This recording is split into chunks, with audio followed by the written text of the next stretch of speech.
Hey guys, welcome to another episode of the Vinyl Den, your channel for record collecting by record collectors. My name is Nick. I'm Ian.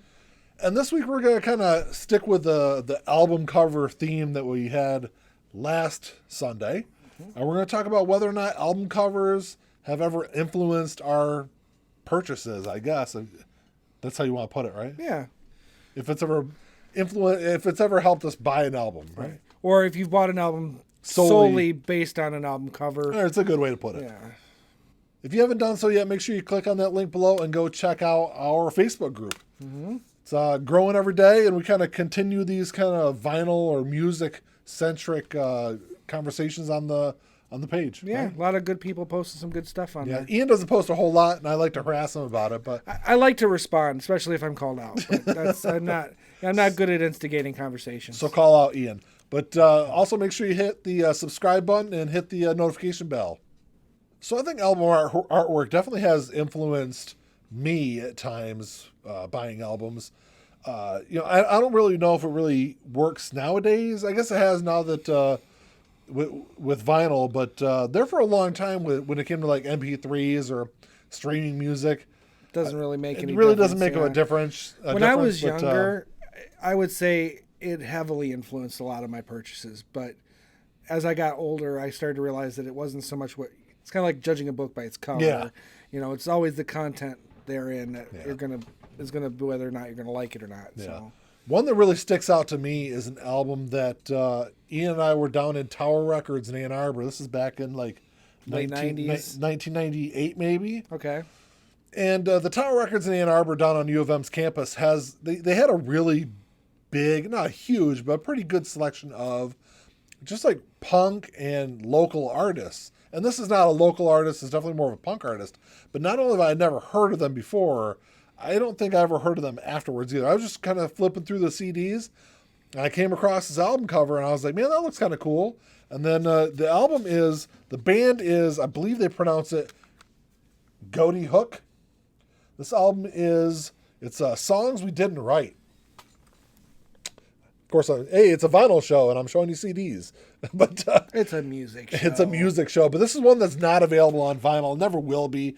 Absolutely fantastic CD. I actually think I've talked about on a previous episode. I think when we did our episode where we talked about albums we wish they'd press on vinyl. Yeah. I talked about it then. But just an absolutely fantastic album. This one, like I said, I bought this purely because I thought the album cover kind of looked cool. One that I bought a lot solely just not knowing anything about the artist or the album, and I'm hit or miss. There's some that have worked out really good and some that didn't work out so well. One that didn't work out so well was Eaten Back to Life by Cannibal Corpse, because I'll put a picture of this up on the screen. I'm a big horror movie buff. So I saw an album cover with a zombie eating his own intestines, and I'm thinking, oh, that's cool. But the music was young. Not so much. I was like, shoot, I was probably about 11. And I didn't understand what death metal was.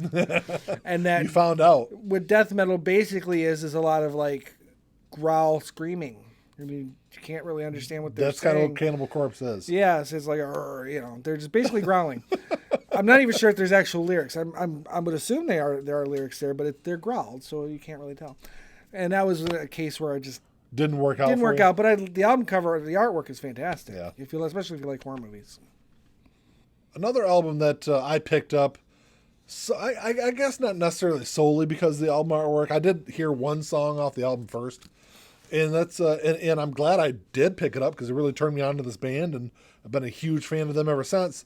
And that's Dude Ranch by Blink-182. This is my little cardboard CD case that came out of their box set, but because I got all the albums up on my wall right now, but.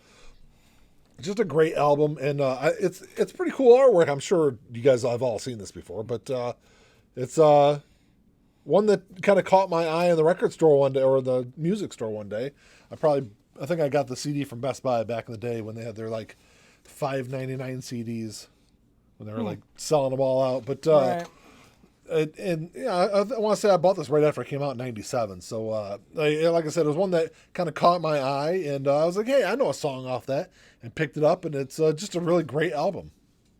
So my last one is one where it was opposite situation where I bought it solely on an album cover and ended up really liking it. Kind of in the same vein, though. It was In the Shadows by Merciful Fate.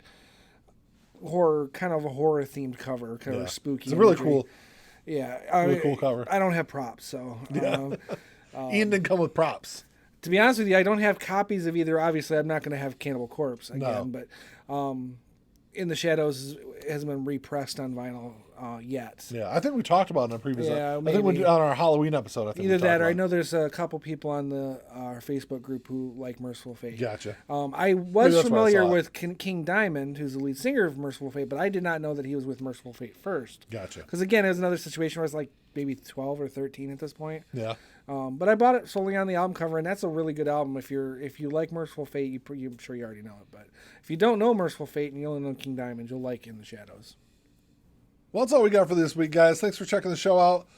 Drop us a comment down below and let us know what you think. Does album artwork make that big of a difference to you? I know, like I said before, the way like streaming services and things and MP3s and iTunes and all that stuff works now, it kind of devalues the album artwork. I don't think there's a lot really put into it as much as there used to be. Right. But let us know what you guys think if the album artwork really makes much of a difference to you when it comes to picking up an album, right? Yeah. Who knows? Maybe the vinyl resurgence will spark some creativity with album covers too. Yeah, that'd be nice. I think I've seen a little bit of that kind of in a sense, but still early days. Maybe we'll see more kind of going forward. Yeah. But if you like the episode, give us the old thumbs up. Hit that subscribe button down below. Ian, hit that little bell, right? Ding, ding. And that's all we got. Until next time. Talk to y'all later. Keep on spinning. Peace.